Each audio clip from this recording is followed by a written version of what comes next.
Hey, it's Daniel from Theology is for Everyone with more insights in Matthew. In chapter 27, we continue the end of Passion Week, the last day of Jesus' earthly life before his crucifixion and resurrection. Verse 1 says it was early in the morning. This is Friday morning. The religious leaders had conducted some trials overnight, illegal, by the way, under Jewish law. And they found themselves in a bind. The Gospel of John says that the reason they wanted to put Jesus to death was for blasphemy, because he claimed to be God. But under Roman rule, they did not have the authority to put anyone to death, especially for religious reasons. So they had to do two things. Number one, they had to get the permission of the Roman governor or the Roman leader of that area, who was Pontius Pilate. Secondly, they had to come up with a better reason than we don't like him according to our religion. So they concocted the plan of that Jesus claimed to be the King of the Jews, the Messiah. And so Rome could look at that as an act of treason. So that's how it actually went down. And that's why they went to Pilate to get the permission to kill Jesus, because they needed his authority in order to do that.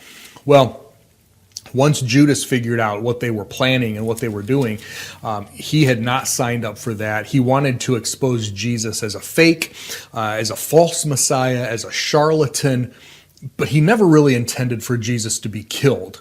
And so once he found out what they were going to do, he rushed back in, threw the money back at them, and said, I don't want to have anything to do with this. Well, but it was blood money at that point. He had betrayed Jesus, put him into their hands. And so they looked at it as blood money, and, under Jewish law, they could not possibly put that back into the treasury, as if they were concerned about the law in so many other areas here. So they ended up buying a field, but they couldn't, again, do it in their name or in the temple's name because it wasn't temple money anymore. So they bought it in Judas' name. And this is one of those, what we call apparent contradictions. In other places, it says, like Acts 1, that Judas bought a field. And Matthew says that they bought a field. Well, who was it? Well, both. They bought the field, but they did it in Judas' name to keep the temple and the religious leaders away from it, because it was no longer temple money. It was his money. So don't get confused with all of those little things that people try to drum up. There's a contradiction. And no, not really. You just have to see the big picture. Well, they did send Jesus to Pilate. Pilate couldn't find anything wrong with him, for good reason, because there was nothing wrong with Jesus. And yet he was relatively spineless. When we look at it from a historical perspective, he had enough problems in that area that the Roman emperor had threatened him with his job, possibly even his life. And so he really didn't need this one guy from northern Galilee or northern Israel causing a bunch of political problems if he could just sweep it under the rug. I mean, it's just another guy, right? This Jesus of Nazareth. So he didn't think it was a big deal, and yet the religious leaders thought it was the biggest thing in the world. And so he, as we read through the account, was trying to balance both parties here and save his own political skin and possibly his life. That's the picture of the Pilate that comes out. That's not the picture that we get from all of history. But in this one particular instance, he was really trying to save his life and his career. He offers to turn Jesus back or over, because at this time at Passover he always released a prisoner. I mean, this guy's not a revolutionary. He's not a mercenary. He's not a bad guy. The people seem to like him. Apparently, this can't be the first time Pontius Pilate has heard of Jesus. So why don't I just let him go? No, crucify him. Well, but I don't find anything wrong with him. We don't care. Crucify him. According to our laws, he should be crucified. And so Pilate just said, fine, whatever. You do what you want. And the crowd said in verse 24 something that was significant. Remember, Jesus had already placed a curse on this generation who had rejected him as their king, their Messiah, the whole thing. And he said, you are cursed.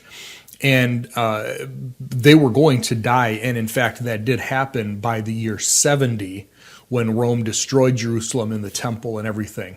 But they made what was almost a self-fulfilling prophecy. In verse 24, the crowd, or when Pilate said, "I'm innocent of this man's blood, you take care of it yourselves," they replied in verse 25, all the people said, "Let his blood be on us and on our children."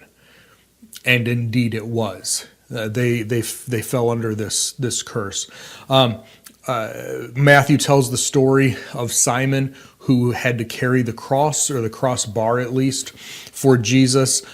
He was crucified with these two other guys, and then, of course, he died.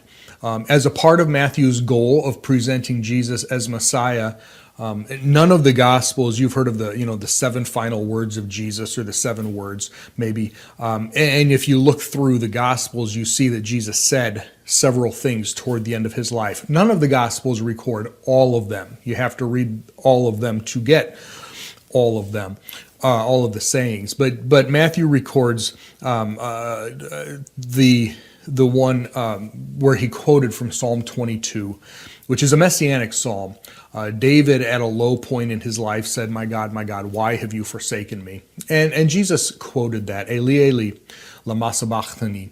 My God, why have you forsaken me?" And let me say here, some people say, see, God forsook Jesus on the cross. There was this time of darkness when God the Father turned his back on Jesus. He couldn't look at the sins of the world and the whole thing. I have a problem with that, because if God the Father could turn away from God the Son, Jesus, now we have a rift in the Trinity. We have a rift in the Godhead. And I don't think that is possible. When Jesus said, my God, why have you forsaken me?" he surely felt lonely at that time. He surely felt abandoned.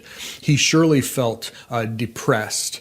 But just because we feel a certain way doesn't mean that is true. You feel depressed and lonely and abandoned sometimes, don't you? But does that mean that God has actually abandoned you? No, not at all. In fact, the writer of Hebrews says that he has promised to never leave us or forsake us.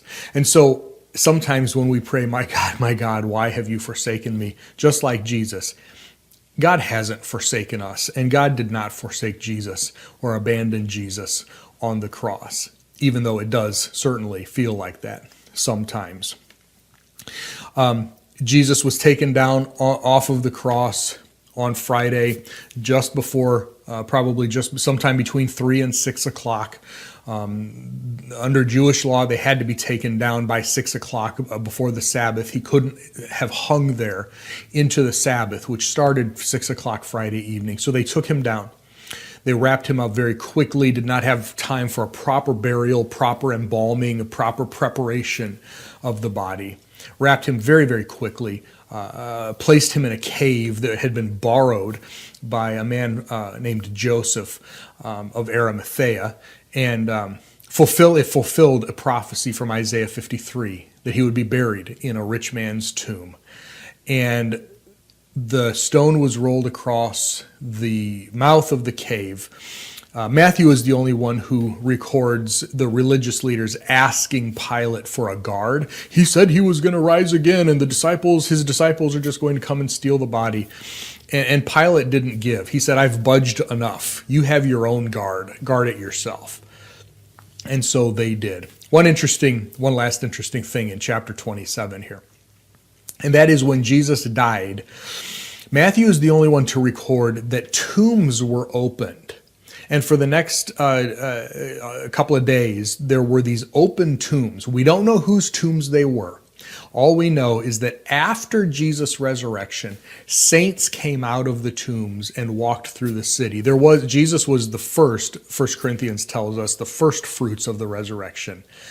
And probably in a way to show the power of Jesus' resurrection and what his resurrection was going to accomplish, God allowed some of these saints, whoever they were, we don't know, to be resurrected pretty much immediately after Jesus. And I assume that they're in heaven right now.